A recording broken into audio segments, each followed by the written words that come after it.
Hasrat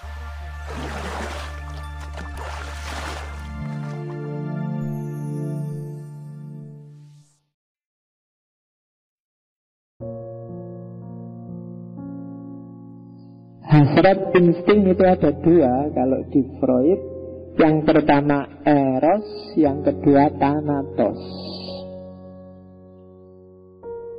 Ini yang it saja ya. Ini tentang insting, tentang libido.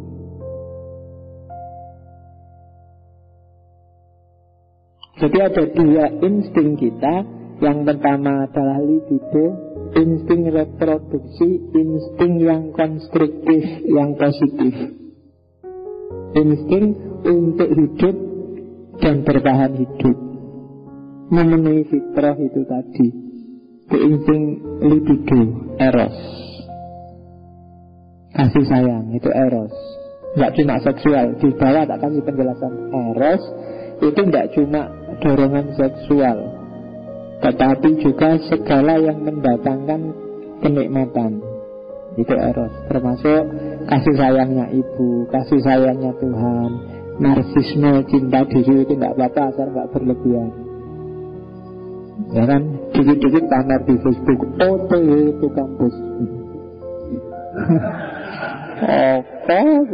Cuma neng kampus lu kok ditulis gitu loh. Ya kan? Nah itu narsis itu kan. Di luar kamar kos di foto jet, ditulis, di-upload. Nanti di tengah jalan di foto lagi jet, di-upload lagi.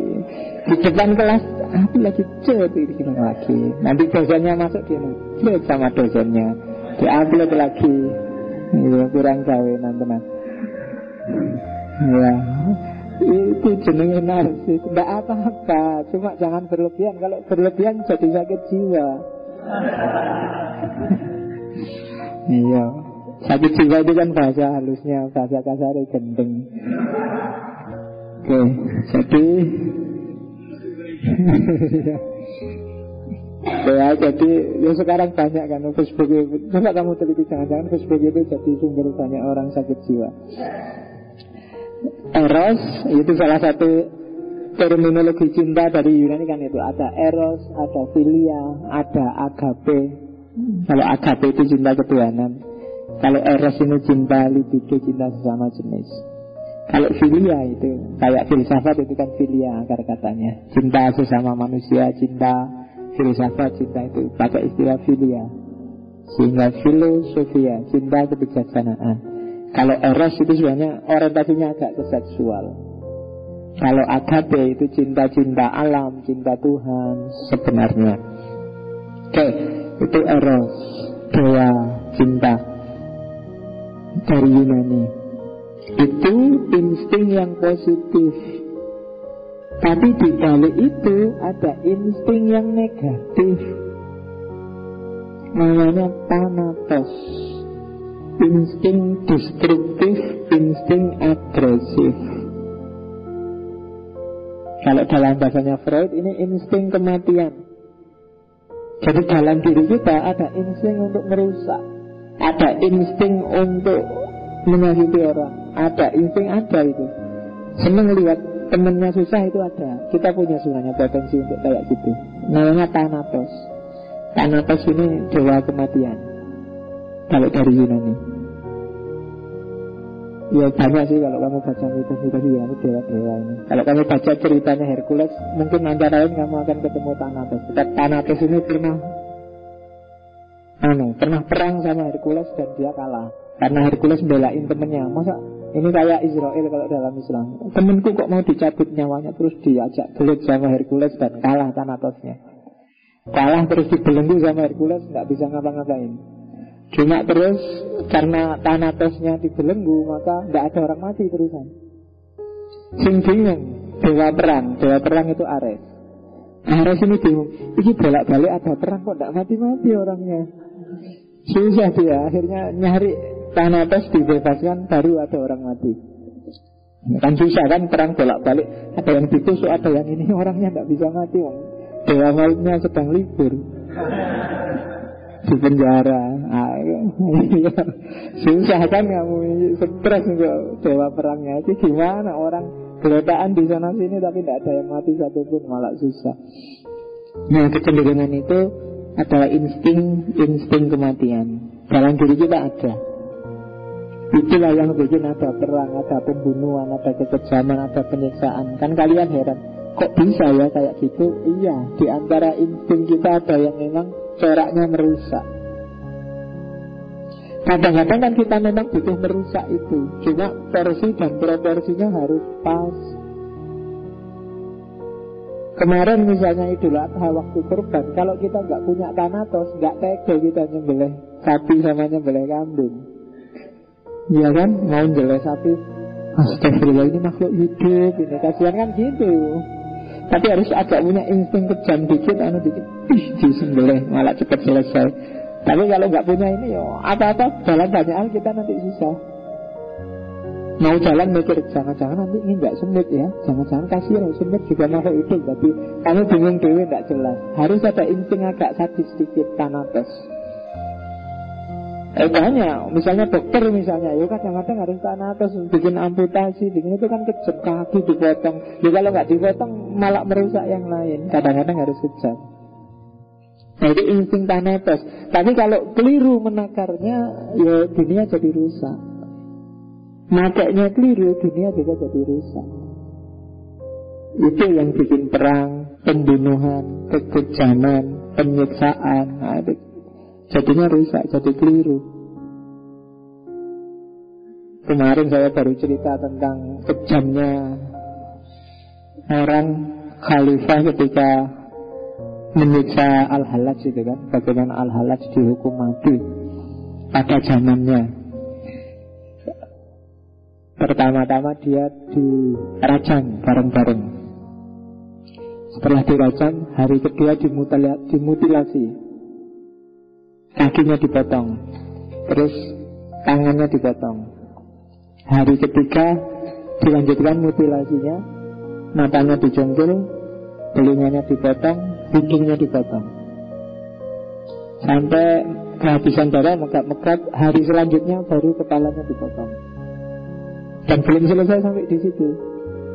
Terus abunya jasadnya yang tersisa dibakar. Baru terus abunya dibuang ke sungai. Itu kan sadisme ya manusia itu ya. Iya, karena dia punya insting Thanatos. Begitu gak suka sama orang, maka kamu jangan kaget kalau lihat tragedi-tragedi. Dulu ada tragedi misalnya kasus yang Ahmadiyah. Kamu lihat videonya, aduh kok bisa gitu manusia. Kamu lihat ada Poso, ada Sambut, ada Maluku, ada. Heran kamu, kok bisa manusia kayak gitu. Jangan-jangan kamu juga bisa kayak gitu kalau egomu kalah sama yang sifatnya Thanatos. Nah, jadi harus dikenali benar loh dirimu itu, karena man arofa nafsahu arofa kofahu. Kalau kamu gak kenal dirimu, kamu merasa benar terus padahal kamu sedang merusak ini. Hati-hati. Oke. Termasuk merokok. Kalau katanya, kan ada yang tanya pada Freud ini deh ahli rokok. Nah kalau merokok itu apa yang tidak merusak Freud? Jawabannya Freud, kadang-kadang rokok ya cuma sekedar rokok, cuma gitu aja. Nggak usah dipikir dalam-dalam kalau rokok itu. Nah gitu loh jawabannya Freud gitu. Nanti di belakang ada quote-nya. Jadi kalau nggak usah mikir dalam-dalam, rokok ya rokok gitu aja. Ngapain sih dikait-kaitkan dengan kesehatan, dengan itu? Rokok ya rokok. Oke, itu dua jenis insting. Jadi ini harus dikelola dengan baik biar tidak merusak. Oke, nah ini dia yang terkenal, perkembangan kepribadian. Ini yang disebut positivistik, meramal kehidupannya manusia secara pasti. Manusia itu dibagi dalam 3 tahap. Ada fase infantil, ada fase laten, ada fase genital. Kuncinya ada di fase infantil, sehat atau tidaknya psikisnya manusia. Kalau di fase bayi, fase infan ini tidak terpenuhi semua hasratnya, maka dia akan jadi masalah saat dia dewasa.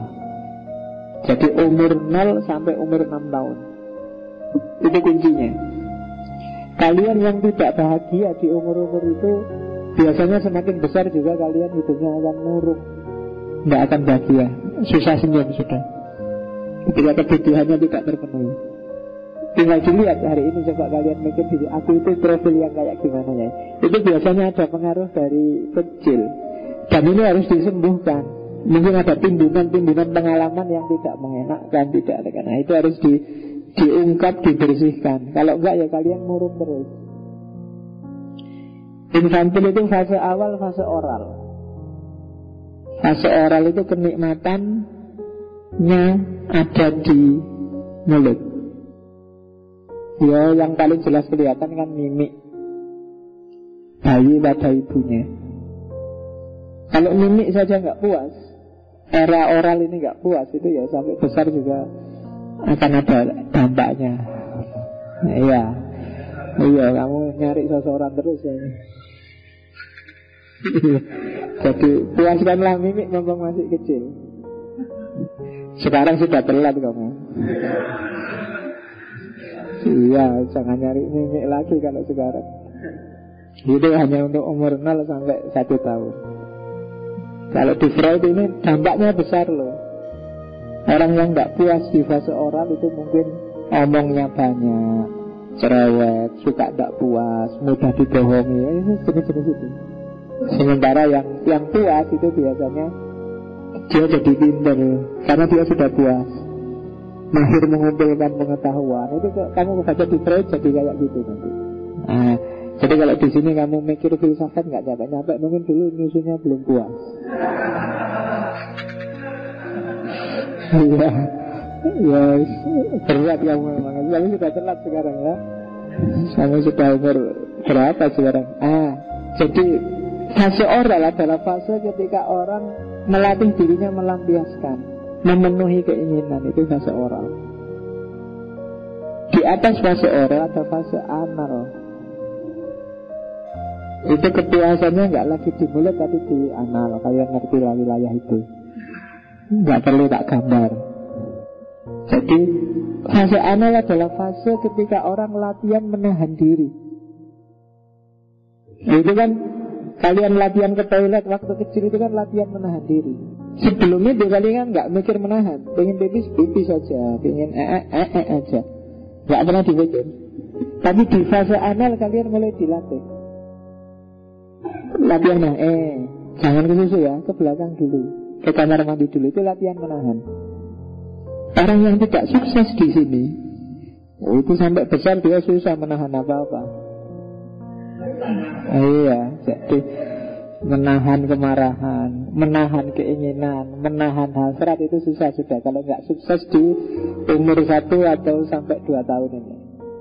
Nah, jadi latihan menahan. Iya. Kalau kalian merasa aku kok susah Pak, begitu pengen apa, pokoknya harus dipenuhi saat itu juga. Kalau enggak saya stres Pak. Nah, itu mungkin kalian umur 1 sampai 3 tahunnya enggak sukses. Iya. Apalagi ada yang masih suka ngompol enggak?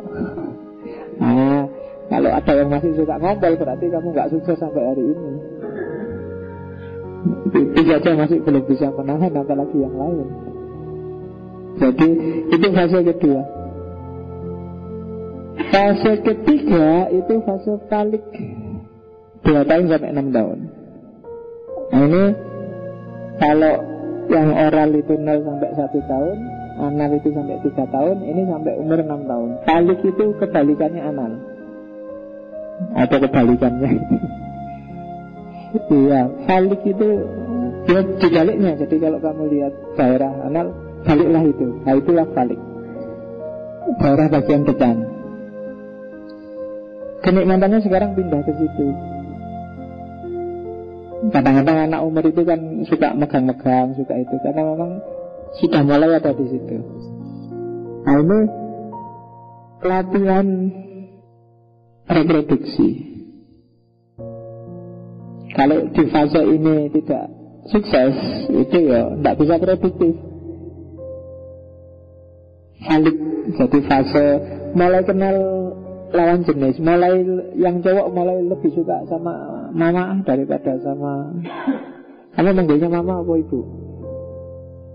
Ibu, mbok, apa? Simbok. Iya. Oke. Iyalah ya, anak sekarang kan mama, papa. Oke. Namanya tuh. Iya. Ini iyalah, enggak apa-apa lah. Yang makannya tempe manggilnya mama. Oke ya, jadi ini era balik.